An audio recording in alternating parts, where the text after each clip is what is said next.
Hey everyone, Paul here. I'm coming to you from, once again, another beautiful free campground here in southern Nevada. For the past 4 nights, I have called this little campground home and have had it completely to myself. There's been no one else here. There's about another 4 additional sites, and no one's so far has came to claim them. So it's been fairly quiet here, as you can probably guess. The road does kind of like run right through the middle of the campground and kind of goes up into the mountain range. So I've only seen a handful of cars, and then the only other time I hear noise is actually I'm about 50 to 60 miles. If you were like a bird and you can fly straight to Area 51, or I believe it's called the Groom Lake or Homey Airport. So yeah, I'm just right down the road from the famous extraterrestrial highway and the infamous Area 51 military base. So every once in a while, there'll be some fighter jets that fly over, and I think I've seen more of them than I have seen other people. But today is like the best day so far that I've been here. When I mean best day, the weather is absolutely beautiful. When I first got here, it rained that first night. We had rain on and off Thursday and Friday and Saturday. And actually Saturday we didn't get rain.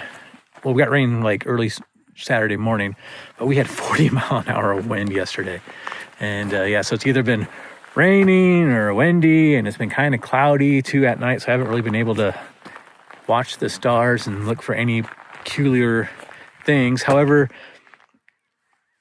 there's been times where like I've heard a jet and I'm looking around and I can't find it, even if I had a clear spot at that time. So I don't know if they were too high up there for me to see, or if maybe the government's got some sort of invisible jet. I don't know. I mean, I wouldn't put it past them.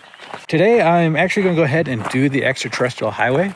I've actually done it before, and I figured since I'm here, I might as well do it again. It won't take that long, and since I've done it before, I have a better idea of what to do and what to show you guys. But before we do that, there's actually a trail here at camp that I've been wanting to do, mainly because of this one little thing. So they have pictographs and petroglyphs here, and I want to check out this guy right here because it's only found within a 30-mile radius of this valley, which makes you kind of wonder why they picked this particular area for Area 51 and exactly what that little guy was or meant to the indigenous people of this area. I wonder if there's some sort of connection there. I probably will never know. We may never know, but it is something to kind of just ponder for a minute, I think. But let me go ahead and get the van all kind of secured and everything put up, and I'll see you all on the trail. Oh, all right. I am finally on the trail. I'm actually about an hour behind where I wanted to be because I didn't know if you noticed. Actually, I got the wrong hat. Oh, well, I'm not gonna worry about it now. But I'm on my sunglasses now, but I had a different pair of glasses on because the glasses I've been wearing, I lost. I can't find. And I tore the entire van apart to look for them, and yeah, they're nowhere to be found, and it's just frustrating. I was just like, really, this is the last thing I need? Like, first my cell phone, then my tires, now I lost a pair of glasses.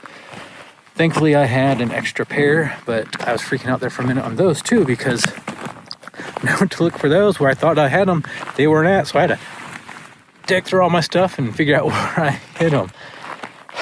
I'm just glad I had an extra pair, and honestly, they're actually better than the ones I have been wearing, because the ones I have been wearing have been through the ringer as well. They're bent up and scratched and everything else. So honestly, I'm due for a new prescription. Both those glasses are an older prescription that are about 3 years old. So yeah. Anyways, I was very upset this morning. So it took me a little while to just breathe and be like, Paul, it'll be all right, calm down.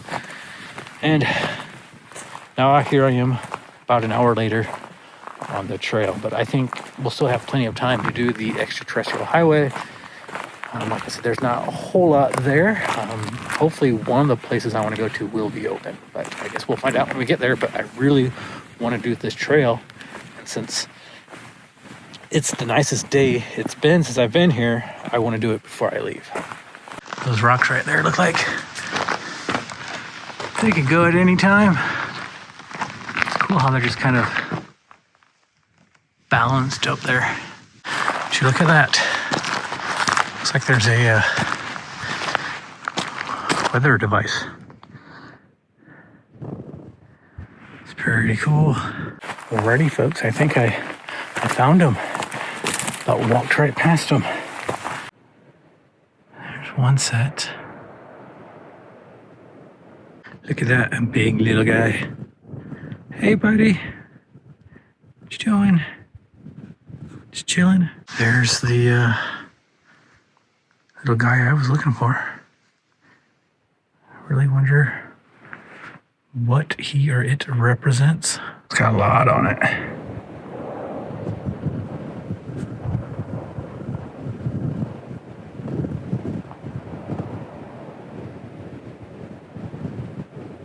You can also drive out here if you wanted to, but what's the fun in that?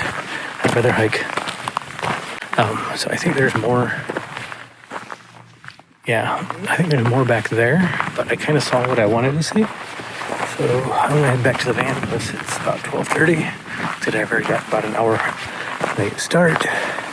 I'd like to wrap up this hike real quick, but still cool seeing what I saw over here. So let's head back to the van. It shouldn't be hopefully too long because it's only supposed to be a mile and a half loop, so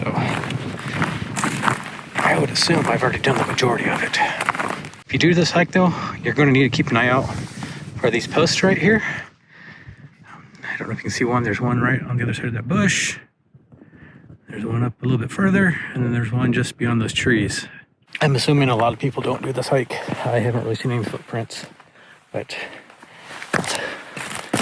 woo, definitely a obstacle course because there's really no clear path. You just gotta follow the wash or follow these little posts, and these posts are not in the wash, so you gotta kind of keep an eye on either side of the wash as you're going down looking for them, so you know where to exit the wash, which makes sense. I can understand why they don't want to put them in the middle of the wash, get a rainstorm and just wash it away. So, but some people were nice enough to build little like rock things. I forget what they're called, like rock markers, so that does kind of help you stay on the path as well.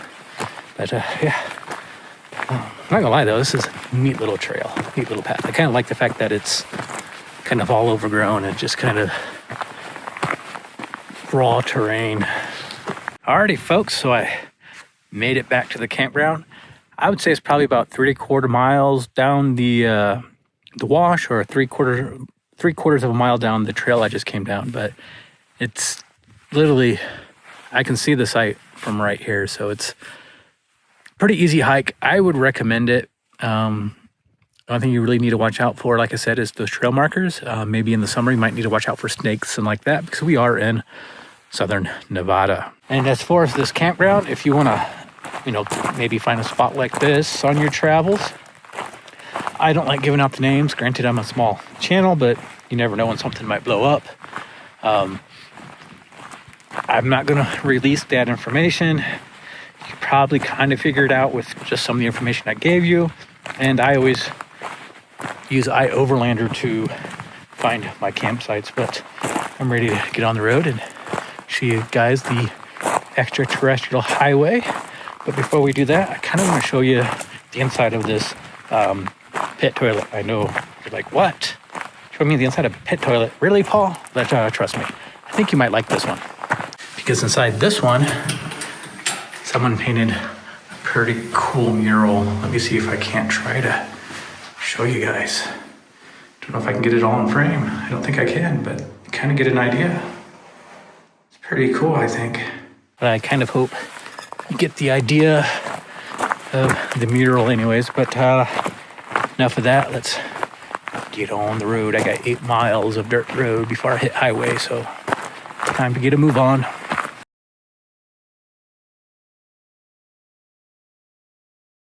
Alrighty, folks, my heart's like pumping because I feel like I'm doing something I shouldn't be doing.